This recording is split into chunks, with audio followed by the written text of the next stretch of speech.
जी अस्सलाम वालेकुम वरहमतुल्लाहि वबरकातुह। उम्मीद है कि आप हज़रात खैर व आफ़ियत से होंगे। इससे पहले हमने सूरतुल फातिहा की 2 आयत का मश्क किया, तावुज़ और तस्मिया समेत। तो आज इंशाअल्लाह हमारा सबक सूरतुल फातिहा की 3री आयत है, जो कि मकाम बयात हुसैनी तहक़ीक़न में है। तो चलिए हम मश्क शुरू करते हैं।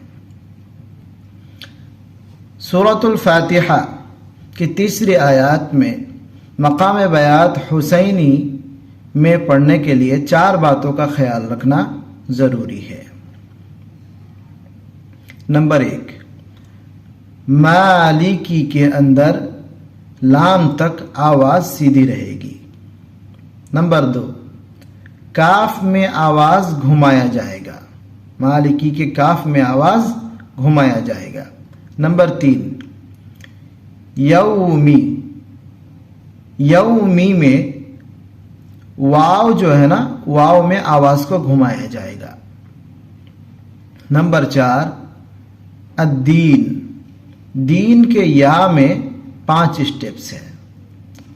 नंबर 4, दीन के या में 5 स्टेप्स हैं और वो स्टेप्स मश्क से ताल्लुक़ रखता है। आपके सामने लिखा हुआ है, वो गौर से समाअत फरमाएं और देखिए। हम मश्क शुरू करते हैं। मालिकी, मालिकी, आवाज़ आ रही है ना, काफ में आवाज़ घुमाया जा रहा है। मालिकी यौमिद्दीन,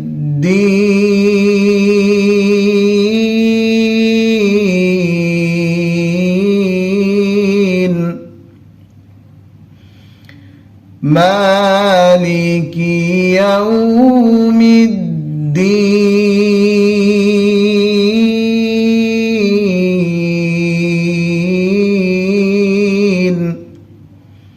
ये हो गया मुकम्मल।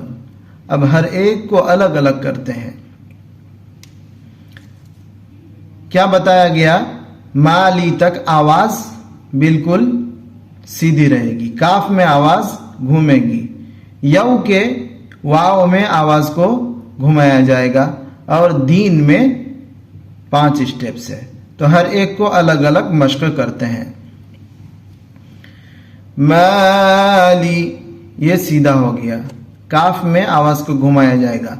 मालिकी, एक एक की, एक एक की, मालिकी, मालिकी, यऊ, यऊ, एक है यौमिद्दीन, एक है यऊ, वाव में आवाज़ को घुमाया जा रहा है।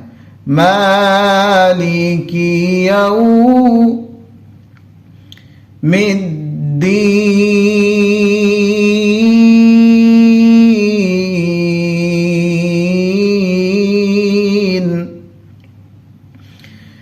दीन,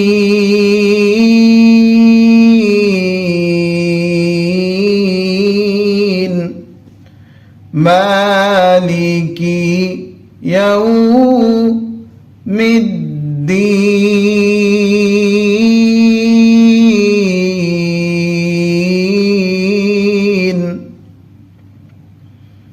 उम्मीद करता हूँ कि ये मश्क आपको समझ में आया। आज का सबक यहीं तक है। इंशाअल्लाह आगे हम 4थी आयत का मश्क करेंगे। अस्सलामु अलैकुम वरहमतुल्लाहि वबरकातुह।